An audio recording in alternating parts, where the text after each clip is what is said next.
നമസ്കാരം. റാഫ്റ്റോക്ക് ഫുട്ബോളിലേക്ക് എവർക്കും സ്വാഗതം. കോൺമബോളിൻ്റെ വേൾഡ് കപ്പ് ക്വാളിഫയറിൽ ബ്രസീലിൻ്റെ പരിതാപകരമായ പ്രകടനം തുടരുകയാണ്. ഇന്നിപ്പോൾ പരാഗ്വയോട് പോലും തോറ്റിരിക്കുകയാണ്. വലിയ രൂപത്തിലുള്ള വിമർശനങ്ങൾ ബ്രസീലിയൻ ടീമിനെതിരെ ബ്രസീലിൽ നിന്ന് വരുന്നുണ്ട്. നമ്മുടെ ഇവിടുത്തെ ആരാധകരുടെ കാര്യമല്ല പറയുന്നത്. ബ്രസീലിയൻ മാധ്യമം ഗ്ലോബോയിലൊക്കെ അവിടുത്തെ കമൻറ്റേറ്റേഴ്സും നിരീക്ഷകരും ഒക്കെ ടീമിനെ വലിച്ചീറി ഒട്ടിക്കുകയാണ്.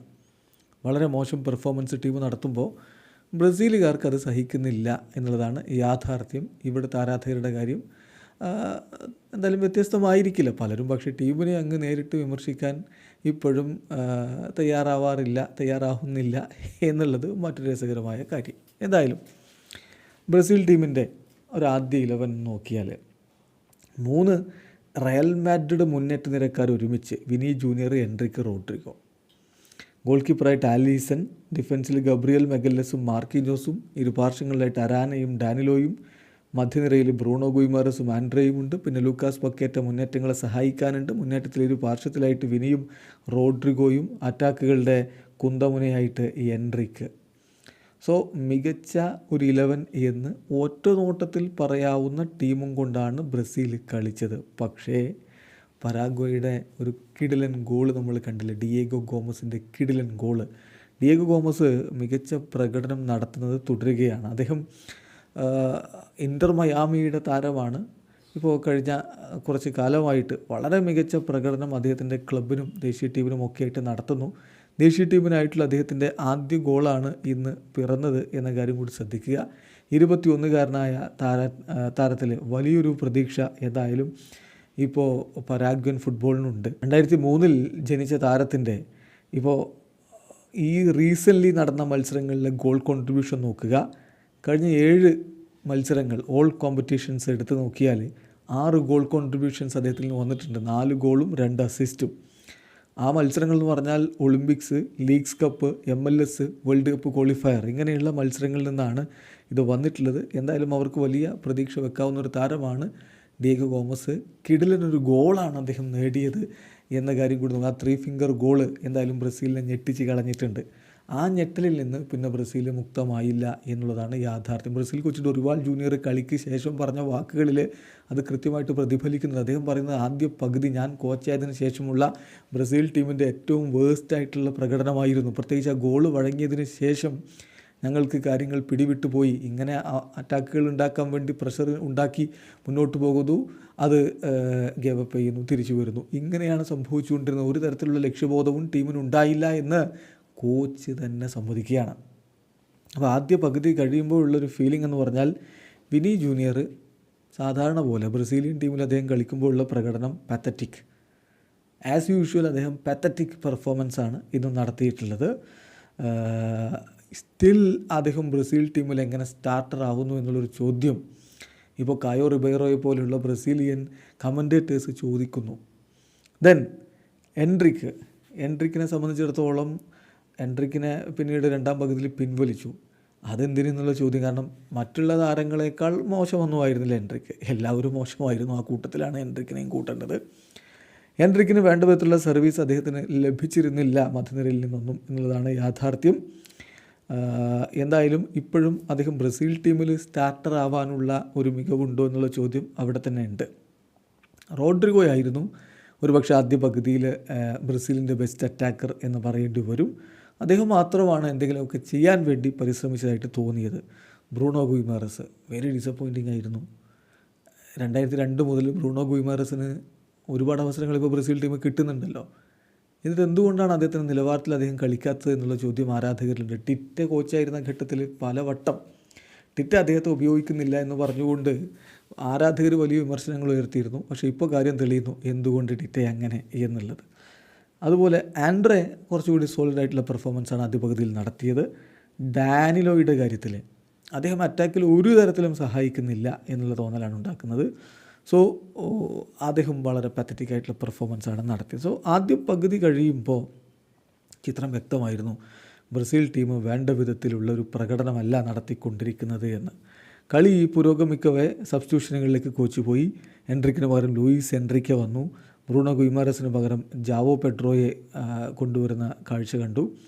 അങ്ങനെ ടീം മുന്നോട്ട് പോകവേ എന്തുകൊണ്ട് എസ്റ്റവായോ വില്യൻ വരുന്നില്ല എന്നുള്ളൊരു തോന്നൽ എല്ലാവർക്കും ഉണ്ടായിരുന്നു. കാരണം എന്തെങ്കിലും ഒന്ന് ക്രിയേറ്റ് ചെയ്യണം, ഒരു ഗോളിന് പുറകിലാണ്.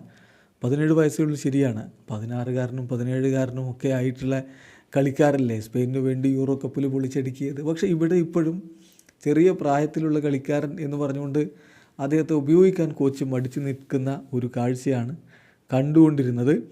അതേസമയം ലൂക്കാസ് മൗറ അടക്കമുള്ളവർ കളിക്കളത്തിലേക്ക് വരികയും ചെയ്തു. ഗേഴ്സണും ലൂക്കാസ് മൗറയും കളിക്കളത്തിലേക്ക് വന്നു. സ്റ്റിൽ എസ്റ്റവായോ വരുന്നില്ല. ലൂക്കാസ് മൗറ ഓവർ എസ്റ്റവായോ എന്നുള്ളത് ശരിക്കും അത്ഭുതകരമായിട്ട് തോന്നി. ഒടുവിൽ അരാനയെ പിൻവലിക്കുന്നു, എസ്റ്റവായോ കളിക്കളത്തിലേക്ക് വരുന്നു. പക്ഷേ അപ്പോഴേക്കും കളിയൊക്കെ കൈവിട്ട് പോയി കഴിഞ്ഞിരുന്നു. പിന്നെ വലിയ സമയമൊന്നും ഉണ്ടായിരുന്നില്ല. സോ അവസാനം നമ്മൾ ഈ കളിയെക്കുറിച്ച് മൊത്തത്തിലെടുത്ത് നോക്കുമ്പോൾ അദ്ദേഹത്തിൻ്റെ സബ്സ്റ്റിറ്റ്യൂഷൻസ്, സ്റ്റാർട്ടിംഗ് 11 ഒക്കെ പാളിപ്പോയി എന്നൊരു തോന്നലാണ് ഡൊറിവാൾ ജൂനിയറുടെ കാര്യത്തിൽ ഉണ്ടാകുന്നത്. നമുക്ക് ഡാനിലോ വേണ്ടവിധത്തിലുള്ള കോൺട്രിബ്യൂഷൻസ് നടത്തുന്നില്ല അറ്റാക്കിലൊന്നും. അപ്പോൾ അങ്ങനെയുള്ളൊരു താരത്തെ അവിടെ നിലനിർത്തിക്കൊണ്ടിരിക്കുകയാണ്. ശരി, അദ്ദേഹത്തെ സ്റ്റാർട്ട് ചെയ്യിച്ചു. എന്നാൽ വില്യം ഇപ്പോൾ ക്രുസേറോക്ക് വേണ്ടി ബ്രസീലിയറോയിൽ ഈ സീസണിൽ മിന്നും പ്രകടനമാണ്.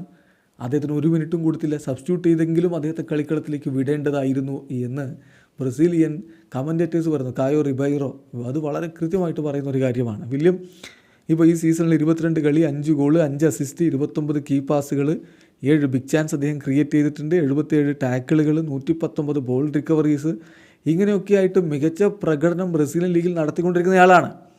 സോ അദ്ദേഹത്തെ സ്റ്റാർട്ട് ചെയ്യിച്ചില്ലോ പോട്ടെ, പക്ഷേ എന്തുകൊണ്ട് അദ്ദേഹത്തെ സബ്സ്റ്റിറ്റ്യൂട്ട് റോളിലെങ്കിലും ഉപയോഗപ്പെടുത്തിയില്ല എന്നുള്ള ചോദ്യം അവിടെയുണ്ട്. പിന്നെ ബ്രൂണോ ഗുയിമറസിൻ്റെ കാര്യം നമ്മൾ പറഞ്ഞല്ലോ.